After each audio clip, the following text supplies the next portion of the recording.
میں آج ساری اپنی پارٹی کو بلکہ اپنی قوم کو تحریک انصاف کے 25 سال ہونے پہ مبارک دیتا ہوں۔ آج سے 25 سال پہلے ہم چند دیوانوں نے ہالیڈے ان لاہور کے اندر اپنی پارٹی اناؤنس کی۔ ہمارا مقصد کیا تھا پارٹی اناؤنس کرنے کا؟ ہم سب یہ سمجھتے تھے کہ پاکستان کے اندر کرپشن ملک کو تباہ کر رہی ہے۔ پہلی دفعہ ایک پارٹی کسی نے کرپشن کو ایک مین نیشنل ایجنڈا پہ لے کے آیا۔ میں ایک پولیٹیکل سائنس میں نے پڑھی تھی یونیورسٹی میں، اس کے علاوہ میں نے برطانیہ میں پروفیشنل کرکٹ کھیلی تھی، تو میں اس نتیجے پہ بہت پہلے پہنچ چکا تھا کہ ایک قوم وسائل کی کمی کی وجہ سے تباہ نہیں ہوتی۔ قوم کے اوپر آپ بمباری کر دیں، اس کو جنگیں ہو جائیں، اس سے بھی قوم نکل آ جاتی ہے، لیکن قوم کرپشن کی وجہ سے تباہ ہو جاتی ہے۔ اور وہ کیوں ہوتی ہے؟ وہ اس لیے ہوتی ہے، اور کرپشن کس کی؟ دو قسم کی کرپشن، ایک تو نچلا سرکاری نوکر، پٹواری، تھانے دار، ایک تو یہ کرپشن کرتے ہیں، لوگوں کو تنگ ہوتے ہیں اس سے۔ لیکن جو کرپشن قوموں کو تباہ کرتی ہے، وہ جب ملک کے حکمران، پرائم منسٹر، وزیر جب وہ کرپشن شروع کرتے ہیں، وہ قوم مقروض ہو کے تباہ ہو جاتی ہے۔ اور یہ ساری کہانی ہے، اگر آپ جیسے تیسری دنیا کہتے ہیں، ڈیولپنگ ورلڈ کہتے ہیں، آپ ایک ایک ملک میں چلے جائیں تو وہاں ان کے حکمران وہی کر رہے ہیں جو ہمارے حکمرانوں نے کیا اور تب کر رہے تھے جب میں نے یہ پارٹی بنائی۔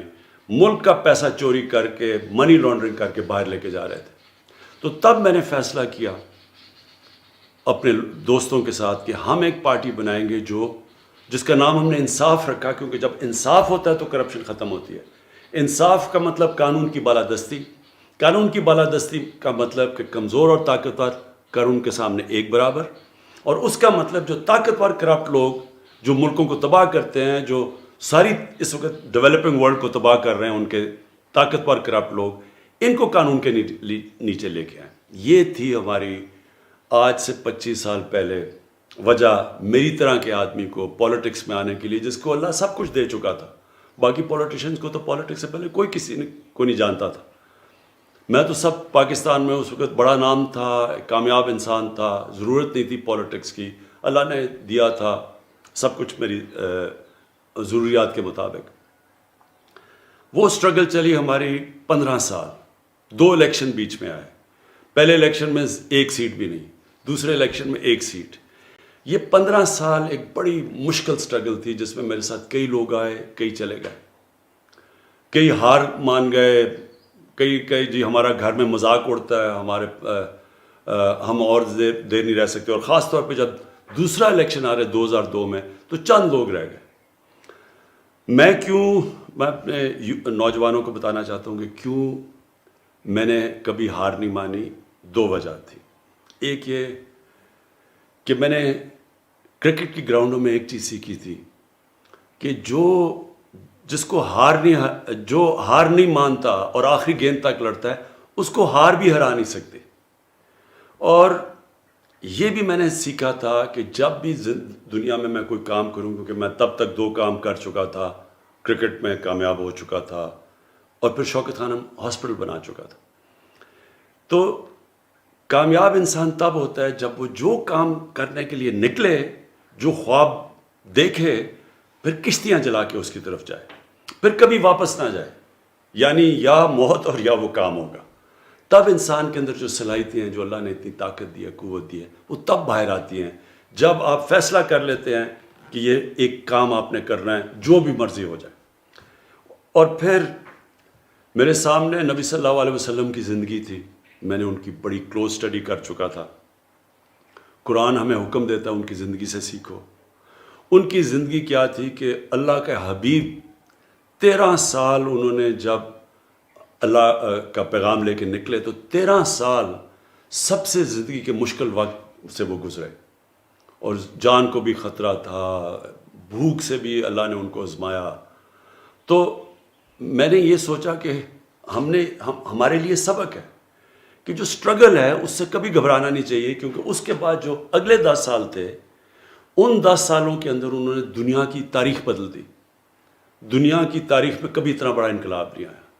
لیکن وہ پہلے 13 سال نے ان کی تیاری کروائی اس کے لیے. اور پھر بھی جب وہ 10 سال جو تھے جو انہوں نے دنیا کی تاریخ بدلی، پہلے 4-5 سال بہت مشکل گزرے ان کے. امہ خطرے میں تھی کئی دفعہ، بڑے برے حالات تھے امہ کے. تو میں بھی جب اسٹرگل کر رہا تھا تو میں یہ سوچتا تھا کہ اگر وہ اللہ نے ہمیں دکھایا کہ اگر اپنے حبیب کو وہ اسٹرگل کرا سکتے ہیں تو ہم بھی کریں گے.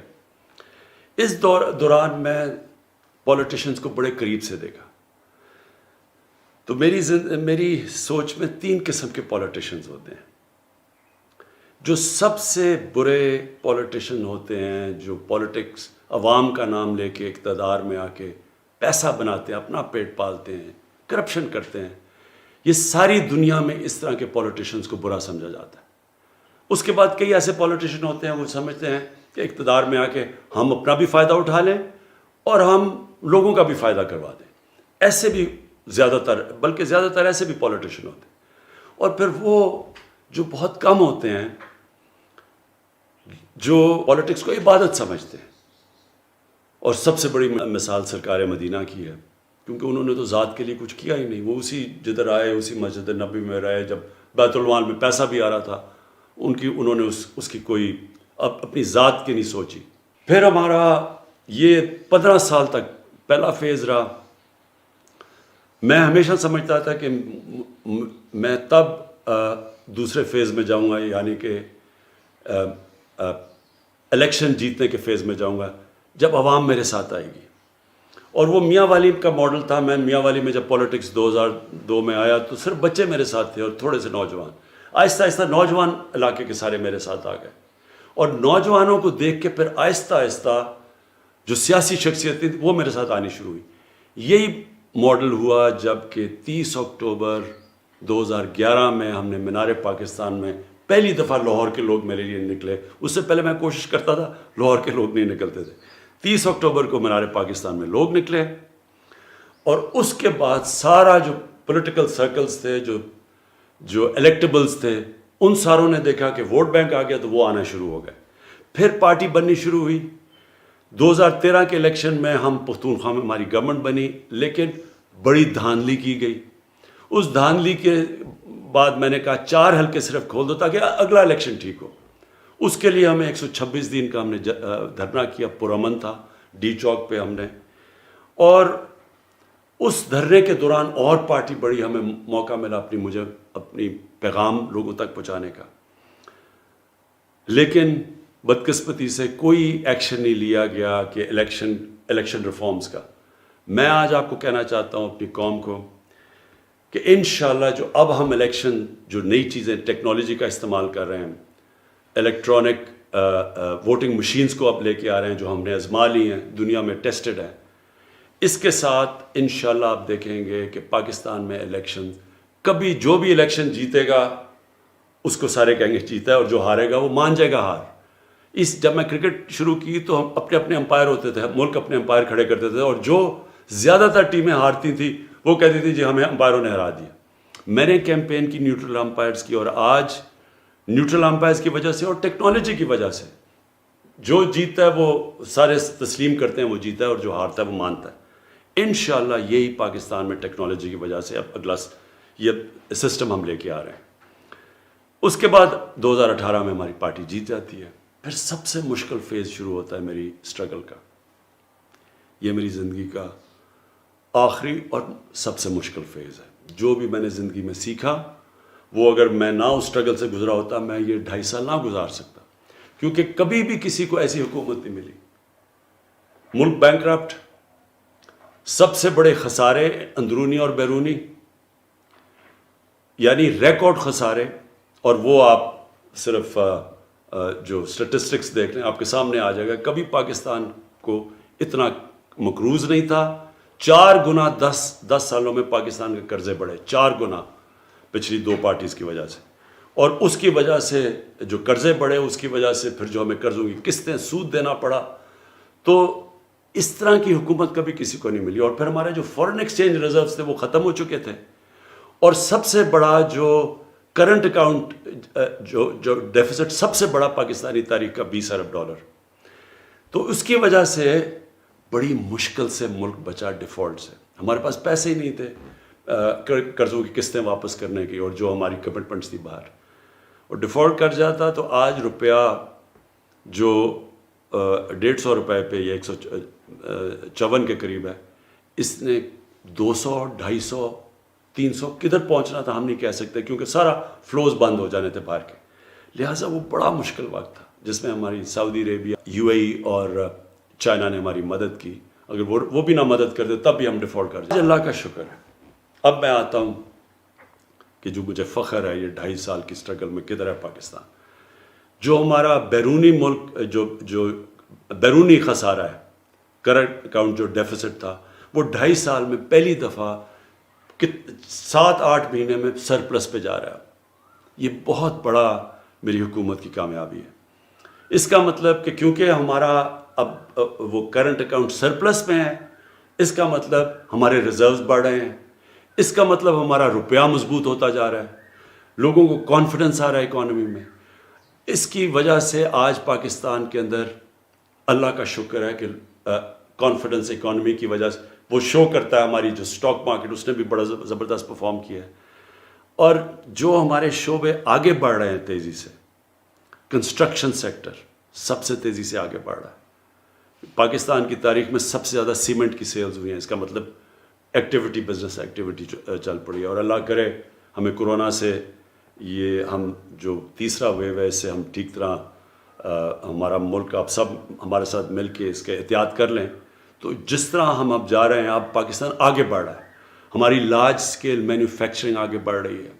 ہماری جو گاڑیوں کی سیلز ہیں, ہماری اس وقت جو ہمارے کسان ہیں, ہمارے کسانوں کے پاس سب سے زیادہ خوشحالی آئی ہے ہمارے دور کے اندر. ان کو پہلی دفعہ ہم نے گنے کی قیمت صحیح دلوائی ہے, ریکارڈ ان کو گنے کی قیمت ملی ہے, ان کو گندم کی قیمت سب سے زیادہ ملی ہے. آج دیہات کے اندر پہلی دفعہ ہمارا کسان خوشحال ہے. لیکن آگے ہم نے کیا کرنا ہے؟ آگے اب ہم نے, کیونکہ یہ قرضوں کا بوجھ پڑا ہوا ہے, ملک نے نکلنا کیسے؟ ملک نے نکلنا ہے ویلتھ کریشن سے, دولت کے اندر اضافہ کرنا ہے. وہ کیسے کرنا ہے؟ سب سے پہلے ہم 2 شہر نئے بنا رہے ہیں, ایک لاہور کے اندر, اور ابھی کوشش کر رہے ہیں سندھ گورنمنٹ کے ساتھ ملے ایک بنڈل آئلینڈ, اور پھر ایک لاہور کے اندر ہی ایک سینٹرل بزنس ڈسٹرکٹ بنا رہے ہیں. اس سب سے گورنمنٹ پیسہ خرچ کیے بغیر private sector, public private partnership سے دولت میں اضافہ ہوگا, اربوں اربوں روپے کا اضافہ ہوگا, جس سے کنسٹرکشن انڈسٹری بھی اٹھے گی, جس سے لوگوں کو روزگار ملے گا. اور اس کے علاوہ ہم انڈسٹری کو خاص انسینٹیوز دے رہے ہیں, اسمال اور میڈیم انڈسٹری کو انسینٹیوز دے رہے ہیں تاکہ, اور یہ 50 سال کے بعد وہ انسینٹیوز دے رہے ہیں اپنی انڈسٹری کو, تاکہ ہماری انڈسٹری اٹھے, دولت میں اضافہ ہو. پھر ہم اپنے ایگریکلچر سیکٹر کے اندر, اپنے کسانوں کے اندر, کل میں انشاءاللہ کسان کارڈ لانچ کر رہا ہوں کہ کیسے اب ہم نے اپنے کسانوں کو اٹھانا ہے, ان کی پروڈکٹیوٹی انکریز کرنی ہے, اور انشاءاللہ پورا آپ کے سامنے ایک ایگریکلچر میں, تاکہ ادھر بھی دولت میں اضافہ ہو, تاکہ ملک آگے بڑھے. پھر ٹورزم کے اندر اگر ہم صرف ٹورزم کو ہم صحیح طرح لگا دیں, اتنا پاکستان میں پوٹینشیل ہے, اس سے ہی ہم اپنے قرضے واپس کر دیں گے. پھر ہمارا بلین ٹری سونامی ہے, 10 بلین ٹری سونامی, یہ اگلے آنے والی نسلوں کے لیے بالکل ملک میں یہ جو موسم کی تبدیلی سے ہمیں خطرہ ہے, وہ ایک پورا ملک پہلی دفعہ ایک ملک ماحولیات کے اوپر زور لگا رہا ہے. اور 2 بڑی ڈیمز بنا رہے ہیں. 50 سال کے بعد پاکستان میں بڑی ڈیمز بننی شروع ہو گئی ہیں. ان سے پانی سٹور ہوگا, اس کا مطلب کہ ہمارے پاس زیادہ پانی ہوگا کسانوں کے لیے. جو اصل آخر میں آپ کہنا چاہتا ہوں, مدینہ کی ریاست کے اندر نبی صلی اللہ علیہ وسلم نے 3 چیزیں کی تھی. ایک انہوں نے اپنے کیریکٹر سے ایک ساری قوم کی اخلاقیات اٹھا دی تھی. دوسرا, انہوں نے قانون کی بالادستی قائم کی تھی. انہوں نے کہا تھا کہ ایک بڑی قومیں تمہارے سے پہلے تباہ ہوئیں, جدھر طاقتور اور کمزور کے لیے, جو میں نے شروع میں بات کی تھی, جدھر طاقتور کے لیے ایک قانون اور کمزور کے لیے وہ قوم تباہ ہو جاتی ہے, یعنی جدھر قانون کی بالادستی نہیں ہوتی. اور انہوں نے کہا میری بیٹی بھی اگر جرم کرے گی اس کو سزا ملے گی. اور پھر تیسری چیز, انہوں نے فلاحی ریاست بنائی تھی کہ سب سے پہلے ایک ریاست نے اپنے کمزور طبقے کی ذمہ داری لی تھی. آج ہم نے فلاحی ریاست کے لیے وہ کام کیا جو کبھی کسی پاکستان کی حکومت نے نہیں کیا. سب سے پہلے جو مجھے فخر ہے اپنے 2 صوبوں کے اندر، ہم ہیلتھ کارڈ لے کے آئے، ہیلتھ انشورنس. ہر غریب آدمی کے پاس پنجاب میں اس سال کے اینڈ تک پختونخوا نے ابھی ہر فیملی کے لیے ایک ہیلتھ انشورنس آ گئی ہے. کسی بھی گورنمنٹ ہاسپٹل میں اپنا علاج کروا سکتے ہیں. یہ انشاءاللہ ایک پورا ہیلتھ سسٹم ہے، کیونکہ اب پرائیویٹ سیکٹر آئے گا ہیلتھ میں. چھوٹے چھوٹے شہروں میں ہاسپٹل بنائیں گے وہ، کیونکہ ہیلتھ کارڈ کی وجہ سے کوئی بھی ان ہسپتالوں میں جا سکتا ہے، اور پھر آپس میں مقابلہ ہوگا. اگر کوئی ہاسپٹل صحیح علاج نہیں کر رہا تو وہ ادھر ہیلتھ کارڈ ادھر استعمال کریں گے جدھر اچھا علاج ہو رہا ہے. تو اس سے پورا سسٹم انشاءاللہ بدل جائے گا. ہم نے پناہ گاہ بنائی جس کا مجھے بڑا فخر ہے کہ، اور یہ انشاءاللہ ہر جگہ جدھر مزدور جاتے ہیں ادھر ہم بنائیں گے تاکہ وہ رات گزار سکیں، ان کے پیسے بچیں، وہ سارے اپنے بیوی بچوں کو پیسے بھیجیں، ان کو مفت کھانا ملے، رہنا ملے. یہ ہم نے شروع کیا ہے. ابھی ایک اور ہم ٹرک سب سارے پاکستان میں جائیں گے ان علاقوں میں جدھر غریب علاقے ہیں، تاکہ کوئی بھوک نہ ہو، کسی کو کوئی بھوکا نہ سوئے. جو ہاؤسنگ ہے، پہلی دفعہ پاکستان میں اب ہم کمزور طبقے کے لیے گھر بنا رہے ہیں، اور یہ کبھی پاکستان میں پہلے نہیں ہوا، کیونکہ پاکستان میں وہ سسٹم ہی نہیں تھا، مورگیج فائنینسنگ ہی نہیں تھی، بینک قرضے ہی نہیں دیتے تھے. وہ ہم نے قانون چینج کیا بینکوں کے ساتھ بیٹھ کے. انشاءاللہ اب وہ طبقہ جو کبھی پیسے دے کے گھر نہیں لے سکتا تھا، اس کی اب مدد کریں.